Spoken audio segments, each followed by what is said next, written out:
बिस्मिल्लाहिर्रहमानिर्रहीम। Welcome students. आज की क्लास में आज का जो हमारा टॉपिक है वो है लिपिड्स और लिपिड्स की क्लासिफिकेशन। तो आज के टॉपिक में हम लोग देखेंगे कि लिपिड्स क्या होते हैं, लिपिड्स को हम किस तरह से जो है वो क्लासिफाई करते हैं, कितने ग्रुप्स के अंदर क्लासिफाई करते हैं। जो हमारे मेजर जो अगर हम एफएससी की बुक देखते हैं बायो की, तो उसके अंदर जितनी क्लासिफिकेशन है हम वो सारी की सारी डिस्कस करेंगे और उनकी किस तरह से हम किन बेसिस के ऊपर क्लासिफिकेशन करते हैं, ये सारा कुछ, और लिपिड्स की कितनी टाइप्स और कितनी वैरायटीज़ हैं, ये सारा कुछ आज हम इस टॉपिक में देखेंगे।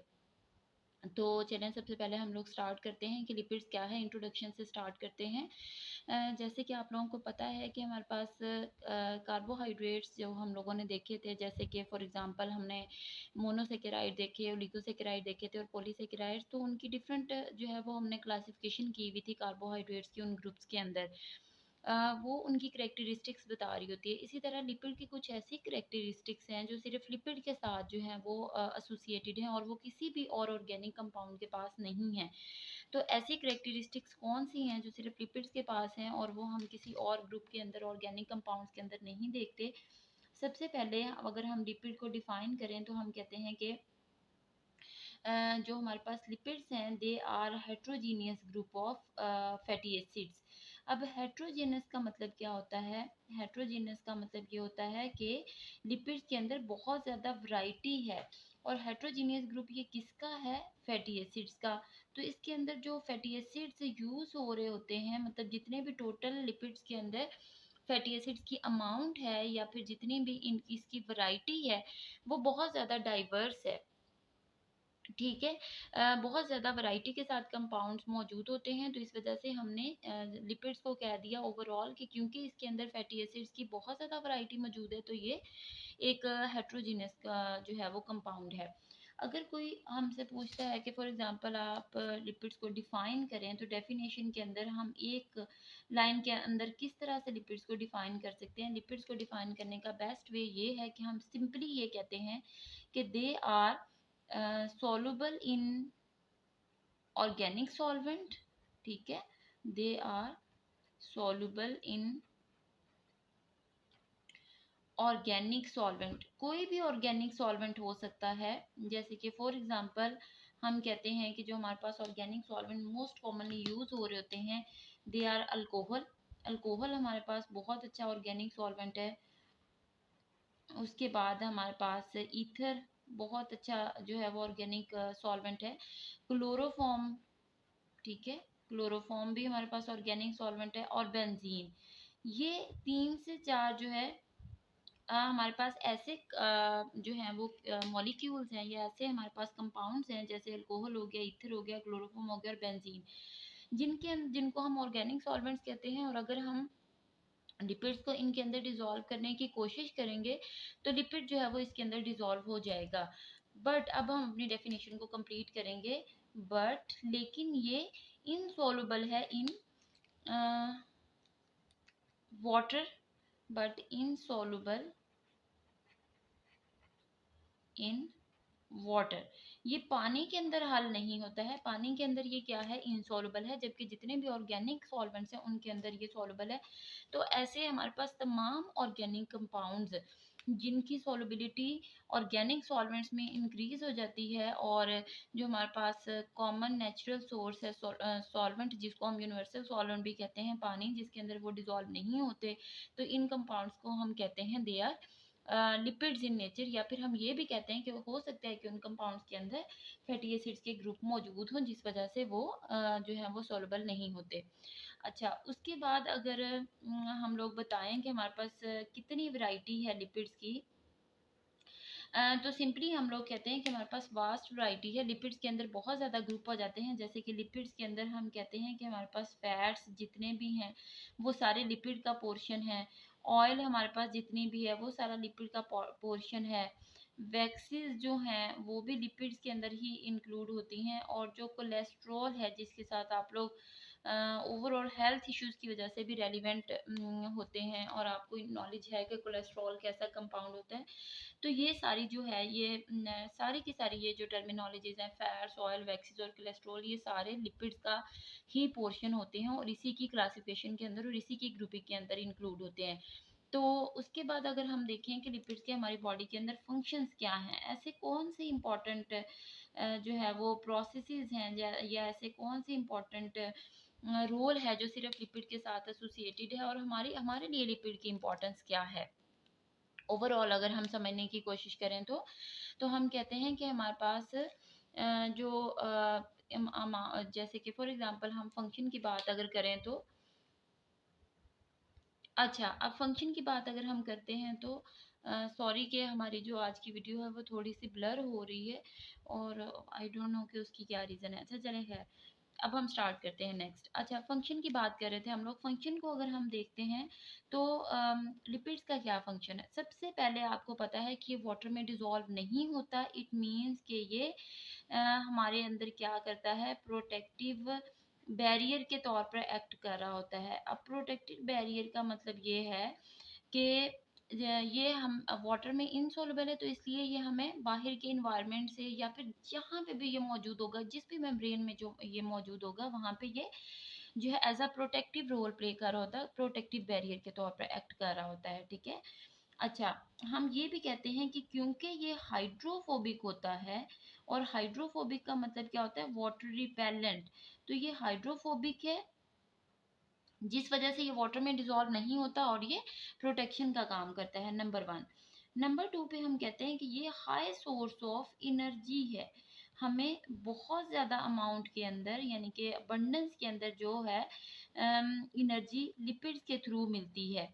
अब किस तरह से एनर्जी लिपिड्स के थ्रू मिलती है, आपको पता है कि एनर्जी हमारी बॉडी में तब जो है वो प्रोड्यूस होती है जब कैटाबॉलिक रिएक्शंस हो रहे होते हैं, जब हमारी एटीपीज जो होती हैं वो बर्न हो रही होती हैं और अपने फॉस्फेट ग्रुप को रिलीज कर रही होती हैं, तो अबंडेंस के अंदर जो है एनर्जी, या फिर हमारी बॉडी में मौजूद जितने भी ऑर्गेनिक कंपाउंड्स होते हैं जो कि एनर्जी रिच कंपाउंड्स हैं, जैसे लिपिड्स, प्रोटीन्स और फैट्स, जब वो अपने बॉन्ड्स को तोड़ते हैं तो वो बहुत ज़्यादा अमाउंट में एनर्जी रिलीज करते हैं। तो अब हम कहते हैं कि जो लिपिड्स है वो भी क्या करता है कि हमें बहुत ज़्यादा अमाउंट में एनर्जी प्रोवाइड करता है।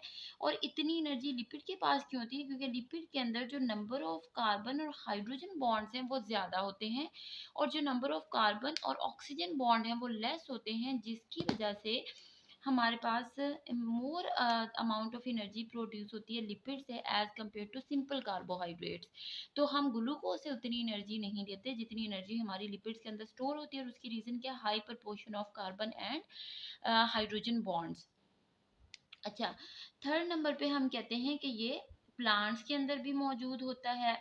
जैसे कि फॉर एग्जांपल हम देखते हैं प्लांट्स के अंदर क्यूटिन की एक लेयर मौजूद होती है एपिडर्मिस के बाहर। फ्रूट्स जैसे कि हमारे पास ग्रेप्स हैं, एप्पल्स हैं, ठीक है, जितनी भी हमारे पास वेजिटेबल्स और फ्रूट्स होती हैं उनके बाहर एक कवर मौजूद होता है, जिसको हम कहते हैं कि क्यूटिकल जो होती है प्लांट की। तो उसके अंदर जो पोर्शन होता है वो किसका होता है, लिपिड्स का होता है, जिस वजह से वो प्लांट को प्रोटेक्शन प्रोवाइड कर रहा होता है इंसेक्ट्स से, माइक्रो ऑर्गेनिज्म से, कि वो उसके ऊपर अटैक ना करें। क्योंकि पानी भी उसके अंदर डिसॉल्व नहीं होता, सॉल्युबल नहीं होता, और इस वजह से पेनिट्रेट नहीं करते माइक्रो ऑर्गेनिज्म लिपिड्स का हाई प्रपोर्शन हो तो। उसके बाद जितनी भी एनिमल और प्लांट्स की मेम्ब्रेन्स होती हैं, जैसे कि ये लिपिड जो हैं ये प्लाज्मा मेम्ब्रेन का भी प्रोपोर्शन बनाते हैं, अच्छा खासा बनाते हैं। हमारी बॉडी में भी प्लाज्मा मेम्ब्रेन मौजूद है। हमने पढ़ा है कि लिपिड बायलेयर होती है, यानी कि लिपिड और की दो लेयर्स होती हैं और प्रोटीन्स एम्बेडेड होती हैं, तो वो एक्चुअली लिपिड्स ही होते हैं जो हमें प्रोटेक्शन के तौर पे हमारी मेम्ब्रेन्स का पार्ट होते हैं। सेकेंड नंबर पे अगर हम देखें कि प्लाज्मा मेम्ब्रेन के अलावा ये एनिमल्स के अंदर, यानी कि जितने भी हमारे पास कॉमन इंसेक्ट्स हैं उनकी बॉडी के अंदर भी जो है, उनकी बॉडी के बाहर भी ये उनकी वैक्सी जो है होता है, एक्सोस्केलेटन बनाते हैं। इंसेक्ट्स के अंदर जो है ये एक्सोस्केलेटन बनाते हैं, और इस वजह से हम कहते हैं कि ओवरऑल जो है ये हमें इन्वायरमेंट से प्रोटेक्शन का रोल प्ले कर रहे होते हैं। तो अगर हम इसको सम अप करें कि लिपिड्स क्या है, तो हमने देखा कि ये हेट्रोजीनस ग्रुप होते हैं। सोलबिलिटी की लिहाज से उसकी प्रॉपर डिफाइन कर देनी है, और उसके बाद उसके 4 से 5 इंपॉर्टेंट फंक्शंस बता देने हैं, तो आपका इंट्रोडक्शन जो है वो कंप्लीट हो जाएगा, मतलब आपको कॉन्सेप्ट आ जाएगा कि लिपिड क्या होता है। अब नेक्स्ट हम आते हैं इसकी क्लासिफिकेशन के ऊपर। अच्छा, जो क्लासिफिकेशन है ना, ये हमारे पास बहुत ज़्यादा इंपॉर्टेंट है। क्यों इंपॉर्टेंट है? क्योंकि अक्सर हमारे पास अगर हम पेपर्स को, पास पेपर्स को देखें तो हमारे पास नोट आ जाता होता है किसी भी एक जो हमारे पास ग्रुप है क्लासिफिकेशन का, उसके ऊपर।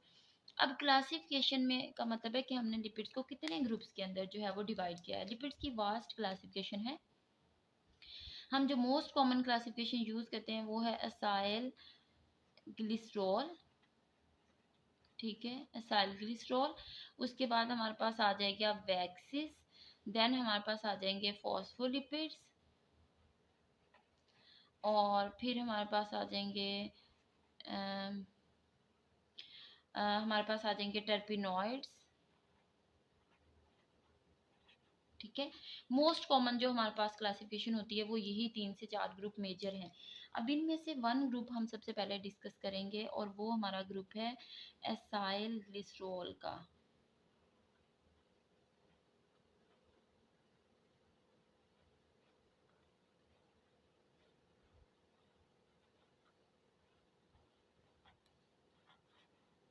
हाँ जी, क्या है एसाइल ग्लिसरॉल?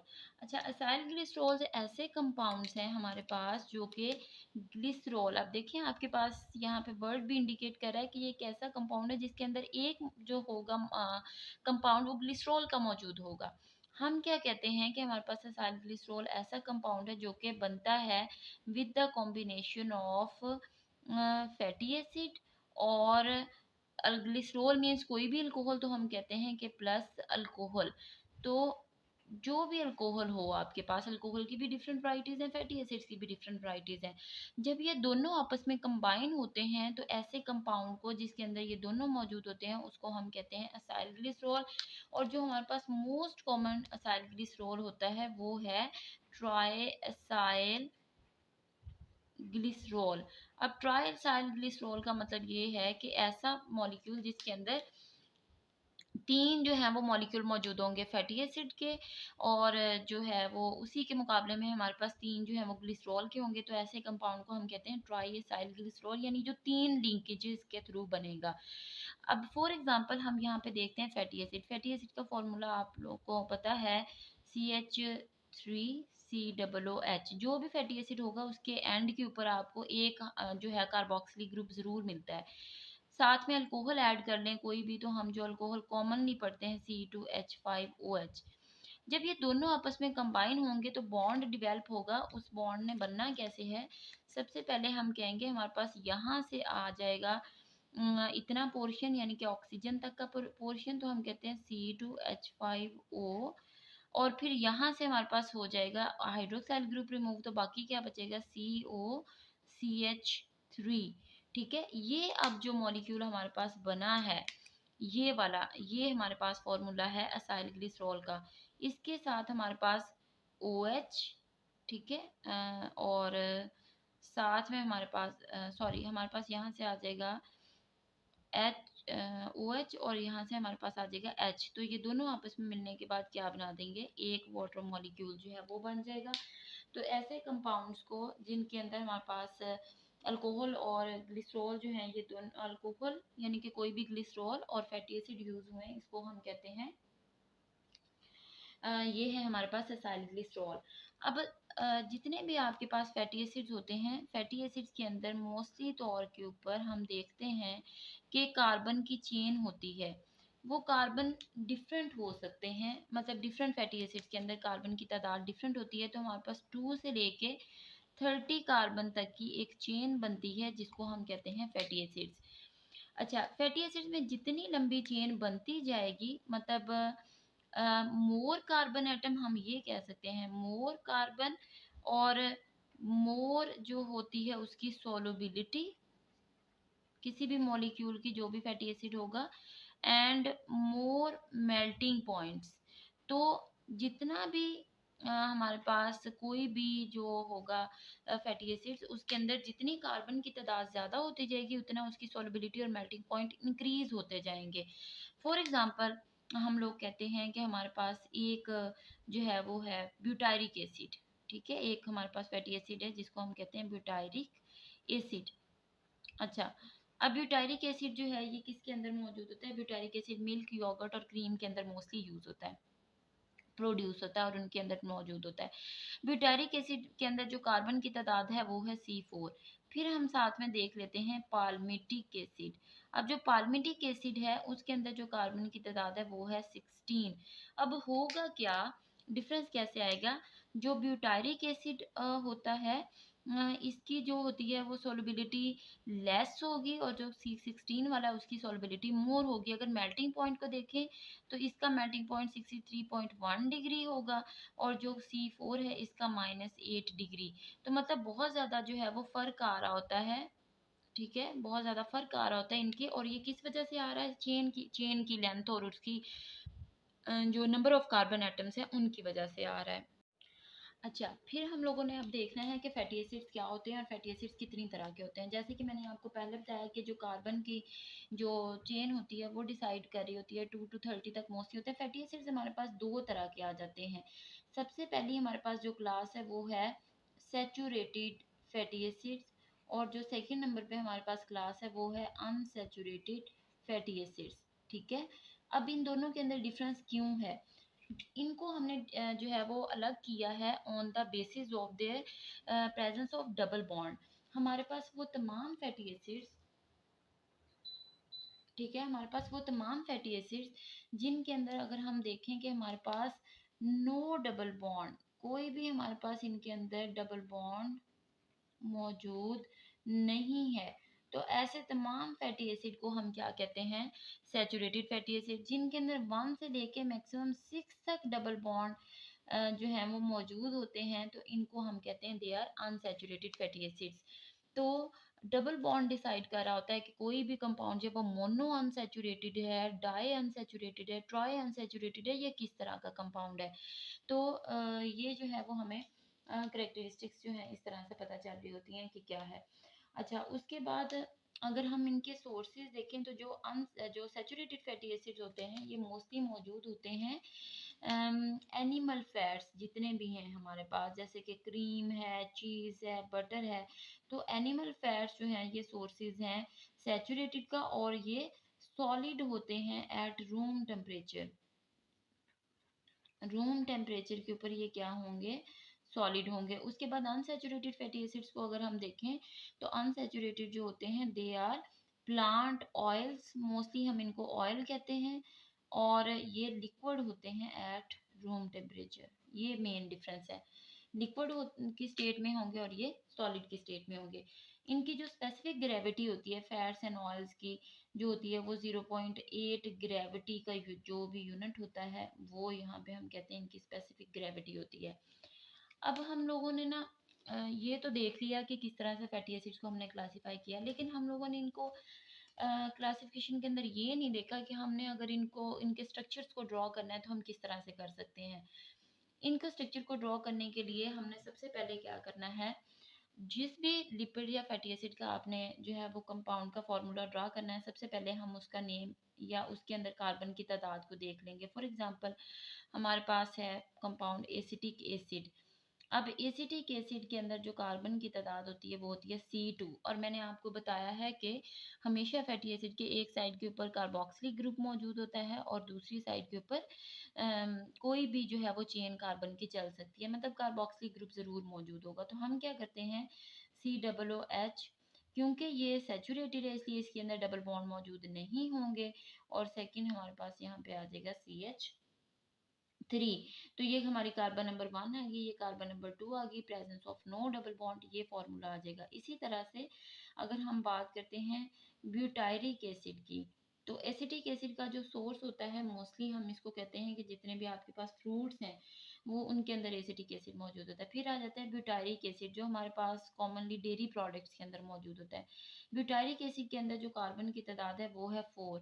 अब आपने बैक से स्टार्ट करना है तो हम क्या करेंगे COOH और कार्बोक्सिल ग्रुप साथ में, फिर आपके पास एक आ जाएगा CH2 मिथाइल ग्रुप, फिर आपके पास आ जाएगा CH2 ग्रुप 1 2 3। आपने 4 कार्बन पूरी करनी है, ये हमारी आ गई 4 कार्बन, कार्बन नंबर 1 2 3 और 4। याद रखें एक बात कि हमेशा पहले एंड के ऊपर COOH आएगा, और फर्स्ट जो मतलब कि इधर से जो है वो फर्स्ट हो रही होगी और उधर से लास्ट हो रही होगी, उसके ऊपर मिथाइल ग्रुप यानी CH3 ग्रुप हमेशा आके अटैच होता है। तो आप इस तरह से किसी भी एक को, अब हमारे पास सिर्फ एक जो है वो ऐसा फैटी एसिड यहाँ पे मेंशन किया हुआ है जिसको हम कहते हैं ओलिक एसिड। ओलिक एसिड एक इम्पॉर्टेंट एमसीक्यू है ये ओलिक एसिड का, और आप लोगों ने मुझे बताना है कि ओलिक एसिड क्या है, ये अनसैचुरेटेड है या ये सैचुरेटेड है। मैं एक क्लू दे देती हूँ कि अगर हम इसके फॉर्मूला को देखते हैं ओलिक एसिड के, तो इसके अंदर जो कार्बन की तादाद है वो है C18। ओलिव ऑयल के अंदर ये मोस्टली मौजूद होता है। अब हम क्या करेंगे, carbon number 1, carbon number 2, carbon number 3, 4, 5, 6, 7, 8, 9, 10, उसके बाद 11, 12, 13, 14, 15, 16, 17 और 18। अब हमने करना क्या है, सबसे पहले चेन ड्रॉ कर ली।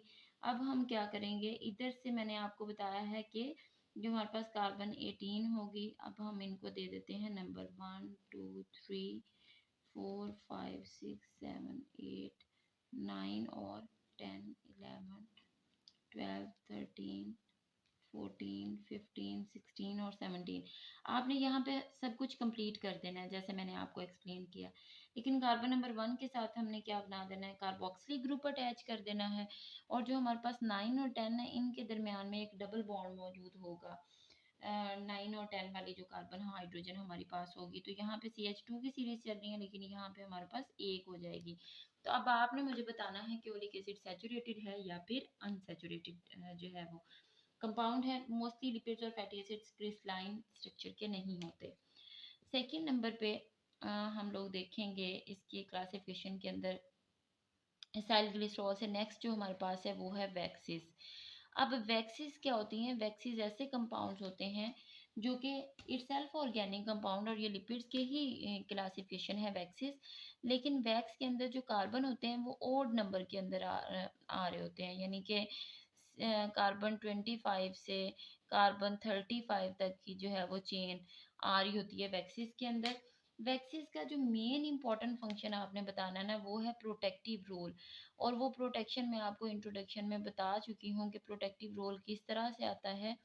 वैक्सीज के अंदर जो है, वैक्सीज इंसेक्ट्स के एक्सोस्केलेटन में मौजूद होती हैं, प्लांट्स के ऊपर, फ्रूट्स के ऊपर मौजूद होती हैं, और प्रोटेक्टिव जो है रोल प्ले कर रही होती हैं, बैरियर प्रोवाइड कर रही होती हैं कि कोई भी चीज़ जो है वो बैरियर को क्रॉस करके किसी भी लिविंग ऑर्गेनिज्म के अंदर ना आए। जैसे माइक्रो ऑर्गेनिज्म प्लांट के अंदर आके काफ़ी ज़्यादा डिजीजेस पौधों के ऊपर अटैक करते हैं, तो इसलिए उनको, फिर अगर इंसेक्ट्स हैं तो इंसेक्ट्स ने क्योंकि फ्लाई करना होता है, अगर उनकी बॉडी के बाहर वैक्स मौजूद नहीं होगी, वाटरी सरफेस, वाटर डिजॉल्व कर सकते होंगे, तो फिर वो कभी भी फ्लाई नहीं कर सकते। तो इसलिए मतलब उनके, और मेन स्ट्रक्चर को यानी कि हार्ड होती है तो स्ट्रक्चर को भी मेंटेन कर रही है। हनी बी जो होता है वो सोर्स होता है वैक्स का।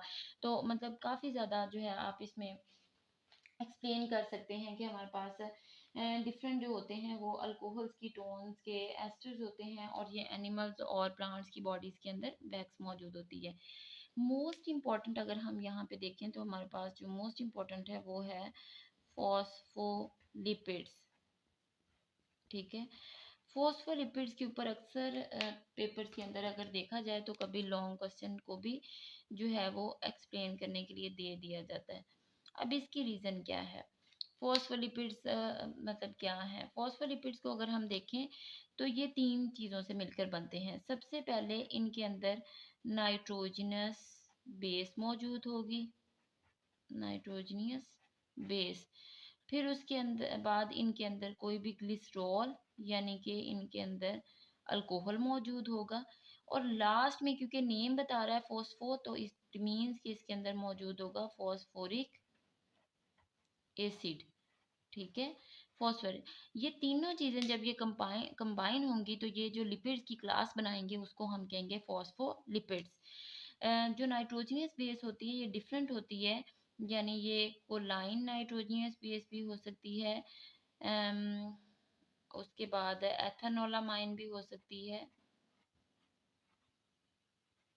एथेनोलामाइन, और ये सिराइन भी हो सकती है, कोई भी नाइट्रोजनियस बेस हो सकती है। ग्लिसरॉल मीन्स कोई भी आपके पास अल्कोहल होगा। और जो फॉस्फोरिक एसिड है वो आपको पता है कि जिसके अंदर फॉस्फेटिडिक एसिड के जो कंपाउंड होते हैं या फॉस्फोरिक एसिड मौजूद होता है। अब इसके अंदर हमारे पास जो फार्मूलाज हैं वो है, सबसे पहले हमने देखना है फार्मूला फॉस्फेटिडिक एसिड का। Phosphatidic acid. और सेकंड नंबर पे हमने फार्मूला यहाँ पे देखना है लेसिथिन का। अच्छा, अब ये दोनों फार्मूलाज बुक के अंदर काफ़ी ज़्यादा कॉम्प्लेक्स फॉर्म के अंदर दिए गए हैं, तो जो मैं यहाँ पे बनाऊंगी वो काफ़ी सिंपल है, तो आपको काफ़ी ज़्यादा इस चीज़ से हेल्प आउट होगी। सबसे पहले हम लोगों ने फॉस्फेटिडिक एसिड बनाना है, तो हमारे पास कोई भी आर जो कि हमारे फंक्शनल ग्रुप को इंडिकेट कर रहा होगा ये।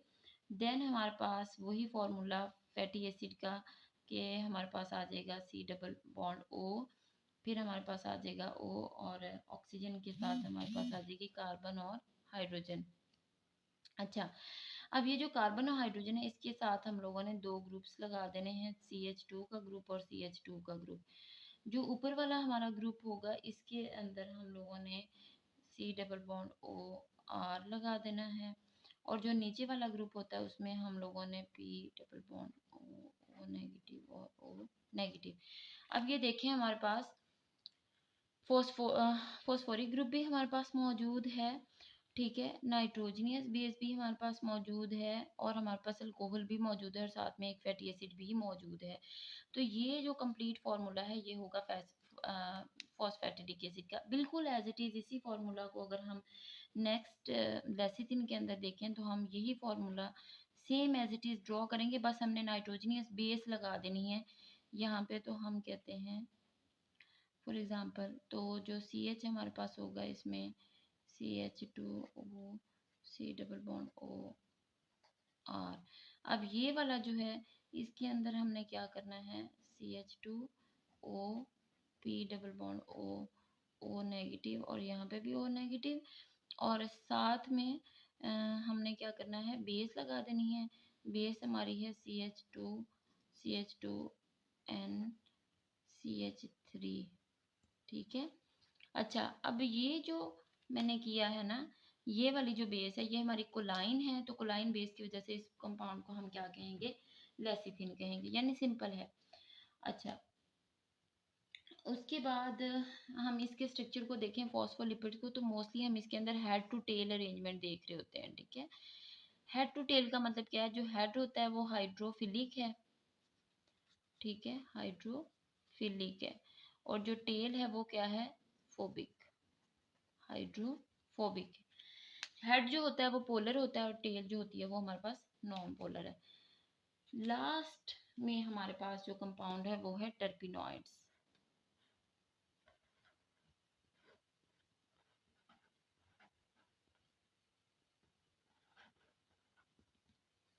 अच्छा, अब टर्पिनॉइड्स क्या होते हैं, ये टर्पीन्स के कंपाउंड्स होते हैं, ऐसे कंपाउंड्स होते हैं जो रिपीटिंग आइसोप्रीनॉइड यूनिट से मिलकर बनते हैं, ठीक है, आइसोप्रीनॉइड यूनिट से। इनका फंक्शन क्या होता है, ये भी हमारी बॉडी के अंदर प्रोटेक्शन प्रोवाइड कर रहे होते हैं, और अगर हम इनको कंडेंस करें तो ये रबर की, ऑयल पेंट्स की, स्टीरॉइड्स की, टर्पीन्स वगैरह की जो है बना लेते हैं। मोस्ट कॉमनली ये हमारी बॉडी के अंदर सेल्स के अंदर और ऑर्गेनेलीज को जो है वो प्रोटेक्शन प्रोवाइड कर रहे होते हैं, और उनके स्ट्रक्चर को मेंटेन कर रहे होते हैं। ये हमें प्रोटेक्शन प्रोवाइड करते हैं वाटर लॉस से और अब्रेसिव डैमेज से। तो ये थी तीन क्लासेस, ग्लिसरॉल, वैक्सीज और फॉस्फोलिपिड्स और टर्पिनॉइड्स। ये चार क्लासिफिकेशन जो है मोस्ट इंपॉर्टेंट है। आई होप सो के आज वाला जो हमारा लेक्चर है ये आप लोगों के लिए बेनिफिशियल होगा। तो जो क्वेश्चंस मैंने एक दो यहाँ पे पंच किए हैं उनके आंसर्स मुझे कमेंट्स में ज़रूर दीजिएगा। नेक्स्ट टॉपिक अगर आप अपनी पसंद से कोई भी टॉपिक पढ़ना चाहते हैं तो आप वो भी मुझे बता सकते हैं। Thank you so much.